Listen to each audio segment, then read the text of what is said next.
Mike Pachelli with you here. How y'all doing? Thanks for tuning into this lesson.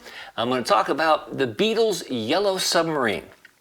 Recorded in 1966, it was for their third film that they were contracted to do by United Artists, and it's just a lovely little fun song that I hope you enjoy.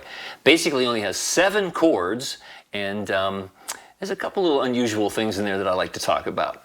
The song was written by Paul McCartney when he was staying at his girlfriend Jane Asher's house, and he woke up one day and just had an idea for a nice, kind of a children's song, and he gave it to Ringo to sing because, well, Ringo got to sing a song just about on every one of the Beatles records. Fun facts to know and tell. They recorded this song in G, but they slowed it down and it's in F sharp when you listen to the record. Okay?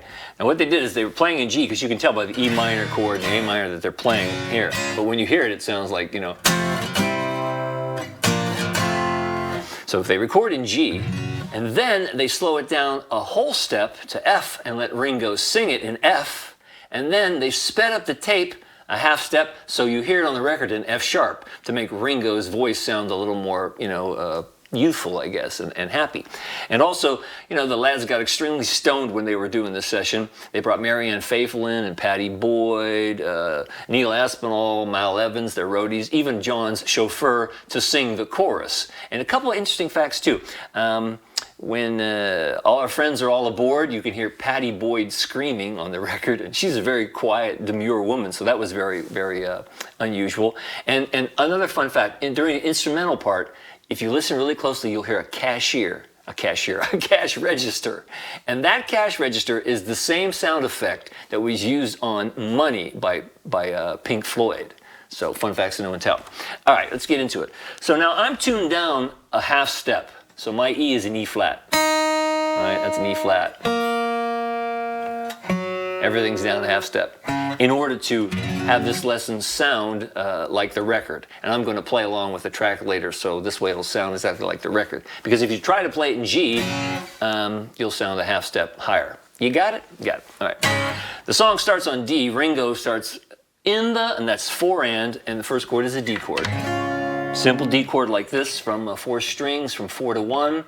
Open, 2, 3, 2. That's a D chord. Then you need a C chord, and on the C chord, it's like from 6 to 1, 3, 3, 2, open, 1, open. That's a C chord. And you need a G chord.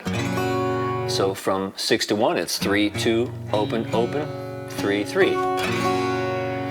Okay, so if you're going to play a song, usually play that G first, even though it's not at the beginning of the record, but it would be, the G starts on 4, so 1, 2, 3, 4.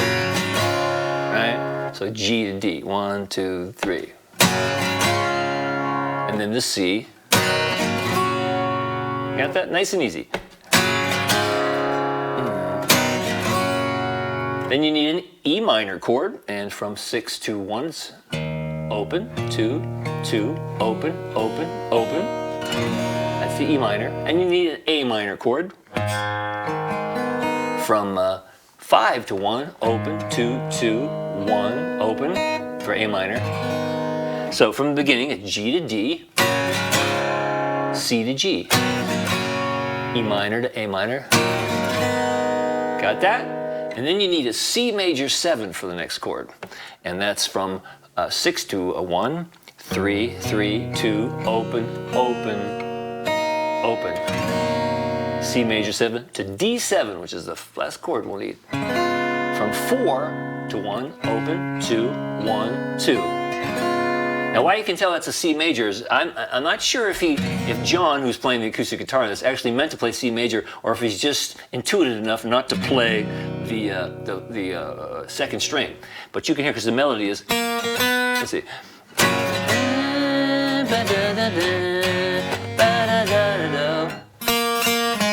So they're going, sail to sea, sail to sea, sail to. Because if you play the C on top, it kind of clashes. Sail to the D7. So again, the chords. G to D, C to G, E minor to A minor, C major 7 to D7. Right? But the second time, they go G to D,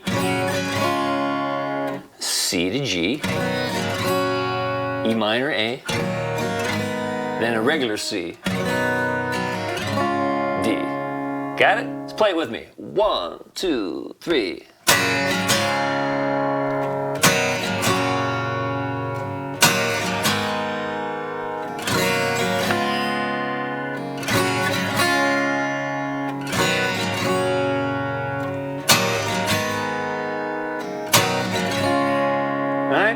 And then the chorus is just G to D.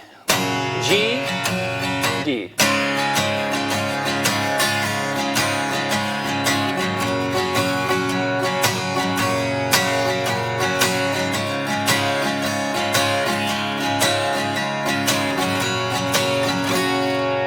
Now sometimes when I play that, the Beatles don't do this, but I kind of like to move the, on that G chord, G to F sharp, E to G, you know.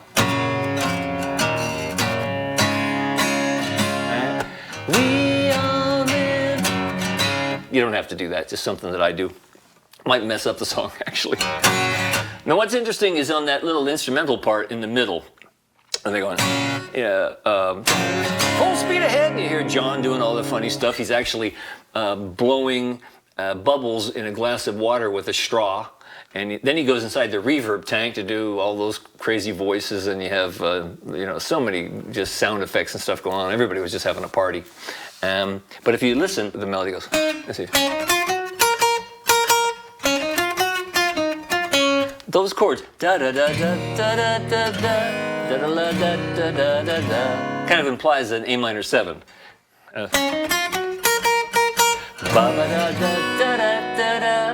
ba da da da da da. Just kind of cool. It sounds a little out of tune because those horn parts actually might be pre-recorded. I'm not sure, but if you listen really closely, it's a little out of tune. But there's some fun stuff going on, and then back when they go to the chorus, you'll hear Mal Evans actually carrying a bass drum, marching around, pounding on the bass drum, and everybody's just playing, and going crazy because it was a kind of a stoned affair, but it's such a fun song and really cool to play. So that's basically the whole song.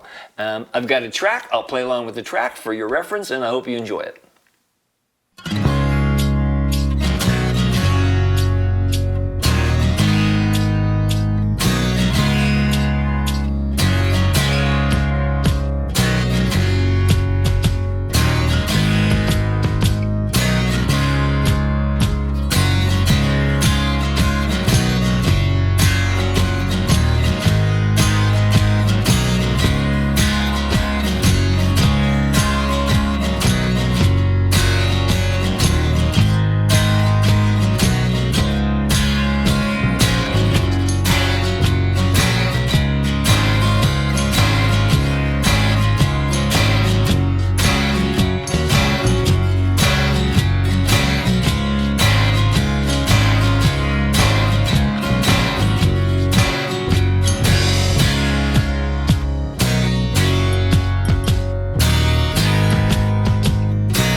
So that's how you play Yellow Submarine. I certainly hope you enjoyed it.